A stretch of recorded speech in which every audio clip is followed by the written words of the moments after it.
Good morning, my dear brothers and sisters.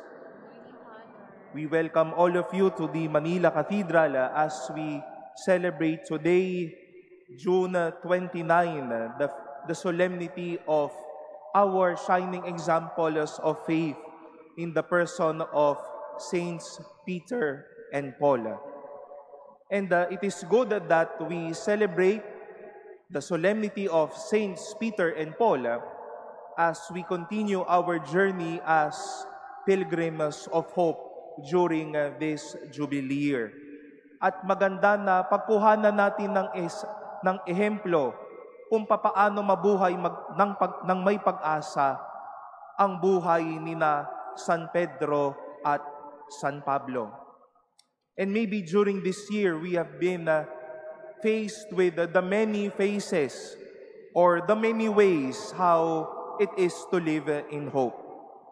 Pero hayaan po nating turuan tayo ni na San Pedro at San Pablo na mabuhay ng pag-asa, mabuhay sa pag-asa sa pamamagitan ng isang buhay na hindi sumusuko. A hopeful person does not give up. A hopeful person lives within him that sense of courage in the face of trials to still continue. Kaya nga sinasabi natin, ang isang taong may pag-asa, hindi sumusuko. When Saint Peter lived his ministry, after the Lord ascended to the heavens, Peter and Paul faced the highest time of persecutions. Bago ang pananampalatayang ito sa lahat ng mga tao. At nakakaramdama ang mga tao sa paligid na, nako, itong pananampalatayang ito, madali tayong madali nito. Those instructing the faith were really brilliant in their words. They were inspiring people through their charity and all. At nakita nga po natin that the fruit of their labors were not really consolations, but persecutions. We've heard it in our first reading. Nakita ni Herodes ang ginagawa ni San Pedro. Kaya di siya nagpahuling ipahuli si San Pedro sa mga tao. And likewise, as I have said, Paul himself, just right after and even as they continued the ministry as apostle, never missed the experience of the high time of persecution. Ayaw pa rin ng tao sa Kristyanismo. Ayaw pa rin ng tao sa Diyos. They never wanted brilliant, inspiring, life-giving preachers, life-giving apostles. No, that was a no-no to them.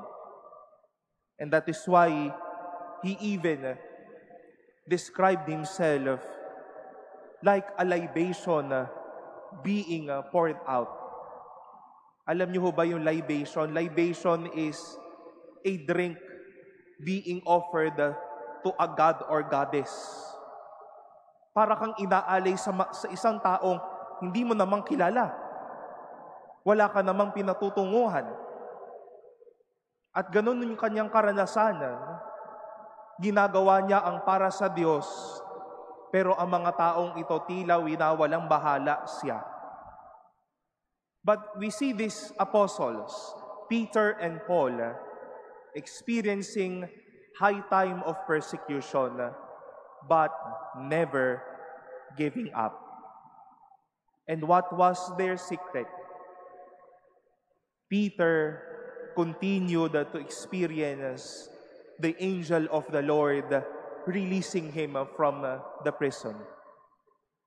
The angel of the Lord being God's presence of setting him free from what is not the will of God. Saint Paul, during that high time of persecution, would always remind himself, the Lord stood by me and gave me strength, so that my proclamation might be completed to the Gentiles. At marahil masasabi po natin, mga minamahal na kapatid, hanggang ngayon naman din, high time pa din ng pag-uusig sa ating pananampalataya. There is also high time in the persecution in our life as well. People distracting us from loving our faith. Technology rising generations side by side, compromising faith. Persecutions left and right because of discouraging words. People not inspiring us anymore. People not helping us anymore.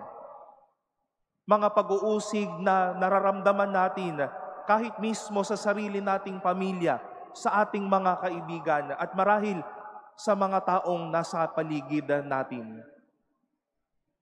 But Peter and Paul got this precious secret. The Lord stood by them. That is why they won't give up. At bakit tayo hindi susuko sa buhay na ito? Dahil handa pong tulungan tayo ng Diyos sa bawat pagkakataon ng ating buhay. We might also see ourselves like Saint Peter inside the prison cell of sadness, inside the prison cell of our darkness. But we let the angel of the Lord stand by us to release us from those chains. And let us go on and continue with life. Baka nakikita din po natin ang sarili nating si San Pablo, na tila isang taong inaalay sa taong hindi naman nating kilala, sa isang Diyos-Diyosan na wala tayong kahahantungan. But he never gave up because the Lord stood by him. We remind ourselves of this good news, my dear brothers and sisters. Saints Peter and Paul faced the high time of persecution, but they never gave up because they knew very well the Lord will always stay and will always stand by them. And maybe we continue to see ourselves in the high time of persecution, in the high time of sadness, in the high time of not so consoling events of life. But we let the angel of the Lord free our hands. We let the Lord stand by us so that we won't give up. Bakit tayo hindi susuko? Dahil alam po nating handa ang Diyos tulungan tayo araw-araw.